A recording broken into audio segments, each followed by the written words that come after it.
Agora você ouve uma palavra de vida com o pastor Érico Rodolfo Bussinger.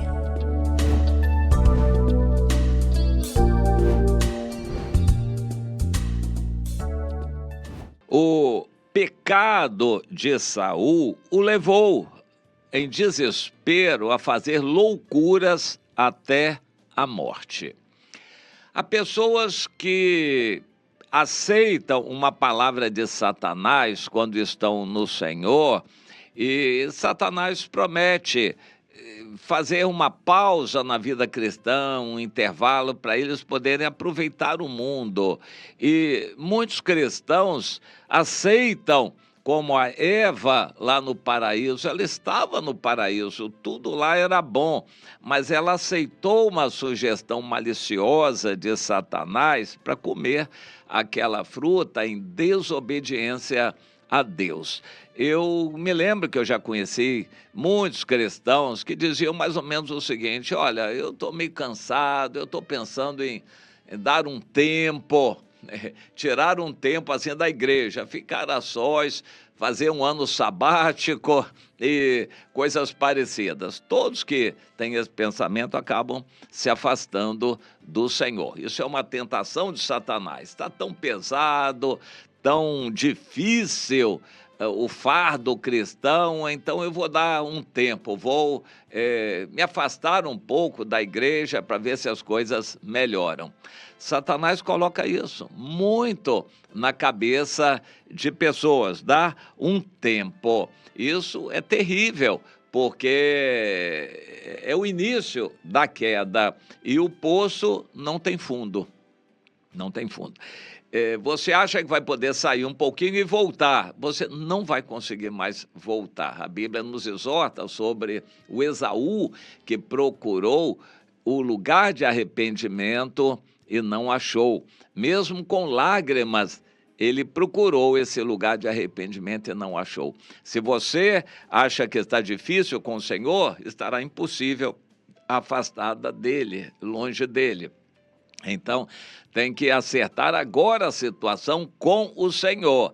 A coisa está difícil porque você não está sendo fiel a Deus, buscando a Deus como deveria. Então, procure acertar a sua vida, mas nunca longe de Deus ou sem Deus. Nunca pense em dar uma pausa na sua vida espiritual. Muitos pastores se afastaram de Deus, começaram se afastando do chamado de Deus, do ministério, depois foram se afastando do Senhor e, por fim, se perderam completamente. Isso tem acontecido muito, infelizmente. Pessoas pensam que é possível tirar uma pausa. O Saul entendeu que depois de rei, ele não precisava estar totalmente dependente mais do profeta Samuel, nem de pedir conselhos e opinião. Afinal de contas, ele já era experiente, acostumado, se tornou rei, já mais ou menos sabia o que devia fazer, ele não precisava ficar consultando mais. Há muitos crentes que pensam que depois de entrar para a igreja, já se estabilizarem, eles não precisam mais de líderes, de serem discipulados, eles já se tornaram crentes experientes e não precisam mais de submissão. É terrível isso. É um convite à mornidão espiritual e depois serem vomitados da boca do Senhor. O Saul embarcou nesse argumento de Satanás e, para começar, dispensou o profeta Samuel e foi se embrenhando pelos caminhos do pecado. Ele já não precisava mais de Deus, não consultava a Deus, também achava que não precisava e foi se embrenhando pelos caminhos do pecado. Até que no final, quando os filisteus vieram em guerra contra ele, em pânico e desespero, ele procurou uma palavra de Deus de orientação, mas não achou mais. O profeta Samuel tinha morrido, o Saul tinha perdido totalmente o contato com Deus, não buscava outros profetas, nem sacerdotes, nem consultar a palavra de Deus. Ele foi se perdendo.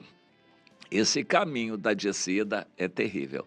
Você está nesse caminho, você já esteve melhor algum tempo atrás e hoje a sua situação espiritual é pior, mais acomodada.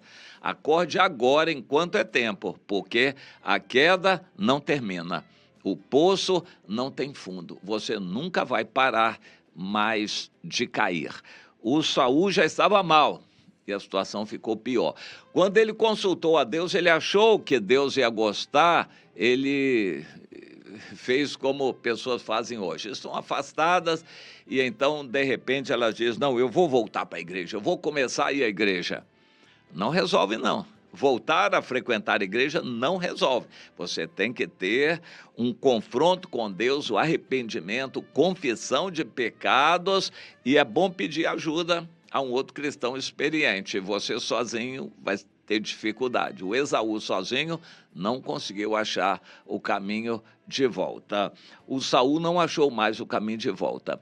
Quando ele viu que a guerra já estava pela frente, ele, num pânico, fez uma coisa mais errada ainda, foi procurar uma pitonisa, uma feiticeira, uma mulher que consultava os mortos. E, na verdade, ele foi consultar mesmo um morto especial, o Samuel.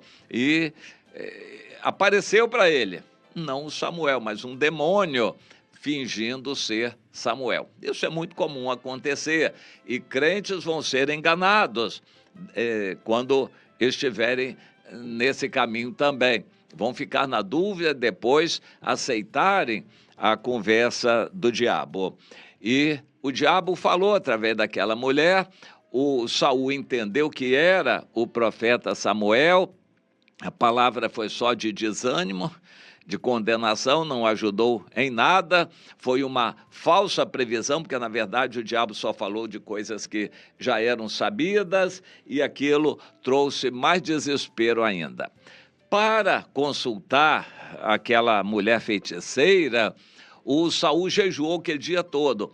Na véspera de uma batalha, ele jejuou. Ele tinha que estar forte como um líder para os soldados, bem forte, e ele jejuou, ficou bastante fraco.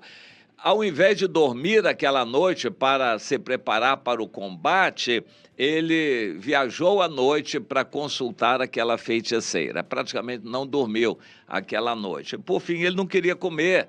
Achou que o jejum ia comprar Deus. Tem gente que acha que o jejum compra Deus ou até dinheiro compra Deus. Infelizmente, existem aos montes igrejas para pessoas como Saul. Pessoas que já estão em pânico, em desespero, com a vida toda errada, a família desfeita. Essas pessoas não ouvem mais a voz de Deus, não têm mais o Espírito Santo, não procuram a palavra, a Bíblia, não conhecem a Bíblia, eles também não têm intimidade nenhuma com a Bíblia, eles vão cair na mão de, não feiticeiro, mas hoje, os inescrupulosos religiosos que vão explorar essa pessoa. Essas igrejas comerciais que vão pedir que ela faça uma campanha de muito dinheiro e eles vão fazer a oração poderosa para as coisas delas serem resolvidas. E nessas igrejas, nunca as coisas serão resolvidas, porque não é esse o caminho. Não é dinheiro, não é consultando a oração poderosa, é você se arrependendo de seus pecados e se humilhando diante de Deus. Esse é o caminho. Mas as pessoas não querem e vão seguir o mesmo caminho de Saul, que procurou uma feiticeira. Essas pessoas vão procurar uma igreja aí da bênção, uma igreja da oração poderosa e, claro, vão ter que fazer uma campanha para deixar muito dinheiro lá, debaixo da promessa de que seus problemas vão ser resolvidos. O Saul fez isso, só piorou mais ainda a situação dele. Foi descendo morro abaixo e depois houve a batalha e ele foi fragorosamente derrotado. Por fim, em um ato de loucura, pior ainda, ele suicidou, tirou a vida porque não tinha mais chance para ele no raciocínio dele. Bom, este é o caminho de Saul registrado na Bíblia. Você está nesse caminho? Conhece alguém que está nesse caminho, já em pânico, em desespero, não lê a Bíblia, não conhece a Deus, está doente, está confuso, a mente atrapalhada, a família desintegrada, brigando, a pessoa confusa, nervosa, oprimida. Você conhece alguém assim? Ou você está numa situação parecida? A solução é se voltar para Deus e se arrepender. Não é procurar oração poderosa de igreja de campanha. Cuidado Cuidado, cuidado.